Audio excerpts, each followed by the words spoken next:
आहे हे पण सांगणार आहे. आता नाही, उद्या परिपत्रक काढतोय. चला, कुणाल कामरावर आज कंप्लेंट केली आहे, दुसरं काय कंप्लेंट आहे आणि काय मागणी आहे आपली? आमचे खारचे काही शिवसैनिक सरमळकर आणि इतर अनेक कार्यकर्त्यांवर पोलिसांनी रात्री गुन्हे दाखल केले आणि त्या गुन्ह्याचं स्वरूप काय आहे याची माहिती घेण्याकरता आणि त्याचबरोबर ज्या स्टुडिओमध्ये अनधिकृतपणे देशाचे पंतप्रधान आदरणीय नरेंद्रजी मोदी, देशातील उद्योगपती, वरिष्ठ पत्रकार आणि त्याचबरोबर आमच्या राज्याचे लोकप्रिय माजी मुख्यमंत्री आणि आताचे उपमुख्यमंत्री आणि आमच्या पक्षाचे प्रमुख श्री एकनाथ शिंदे साहेबांबद्दल ज्या पद्धतीनं काही चित्रीकरण केलं जातं आणि चित्रीकरण 3 जानेवारीला केलं जातं, परंतु काल ते पब्लिश केलं जातं.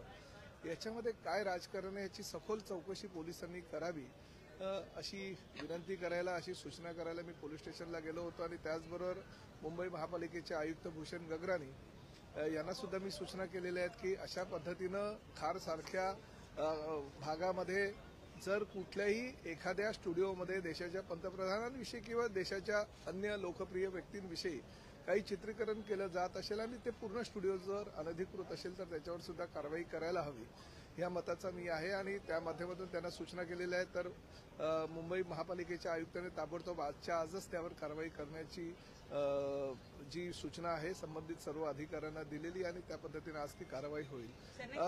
हा जो कामरा नावाचा जो व्यक्ती आहे तो विकृत आहे आणि ते विकृतीचं चित्रीकरण तो करतोय आणि संविधानाची प्रत घेऊन परत ही अशी घटना घडल्यानंतर सुद्धा तो एक व्हिडिओ प्रकाशित करतो की मला संविधानानं, लोकशाहीनं ह्या पद्धतीचे मला काहीही बोलण्याचा अधिकार दिलेला आहे. मला एक गोष्ट सांगा की भारतीयातील कुठली व्यक्ती जर प्रशांत जो कोरोटकर आहे त्याविषयी अशा प्रकारचं जर संविधानाची प्रत घेऊन चुकीच्या प्रकरणी वक्तव्य करत असेल तर आम्ही तरी ते मान्य करू का? त्यामुळे अशा प्रकारची जी विकृती आहे ती विकृतीला ताबडतोब ठेचलं गेलं पाहिजे आणि जो जिथे असेल तिथे त्याला अटक केली पाहिजे. पोलिसांच्या म्हणण्यानुसार तो पॉंडेचेरीला पळालेला आहे, परंतु पॉंडेचेरी पोलिसांशी सहकार्य करून सुद्धा त्याला ताबडतोब मुंबईला खार पोलीस स्टेशनला आमचे मुर्जी पटेल यांनी जो गुन्हा म्हणजे खरं तर MIDC पोलीस स्टेशनला आहे परंतु तो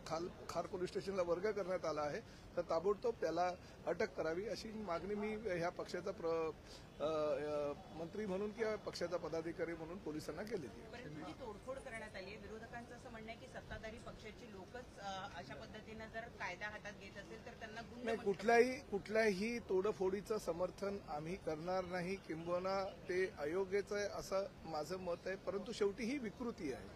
या विकृतीला जर वेळेवर ठेचलं गेलं नाही तर ही विकृती अजूनही ह्या मुंबईचं शांत असलेलं वातावरण बिघडवण्याचा प्रयत्न करेल आणि शेवटी आम्ही सुद्धा मंत्री नंतर आहोत परंतु एक शिवसैनिक म्हणून आधी आहोत. आमच्या पक्षाच्या प्रमुखाविषयी किंवा लोकप्रिय मुख्यमंत्री आणि उपमुख्यमंत्र्यांविषयी जर अशा प्रकारचं काही चुकीचं वक्तव्य कोणी करत असेल तर शिवसैनिक ते कदापि सहन करून घेणार नाही.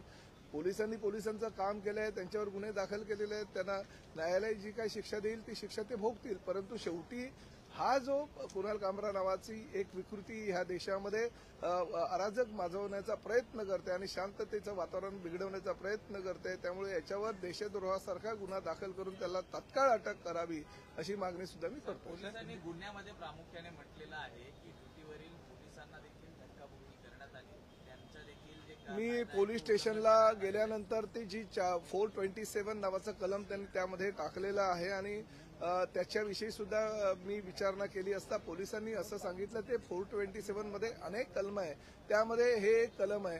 कारण जो गुन्हा घडला त्यावेळेस पोलीस घटनास्थळी नव्हते.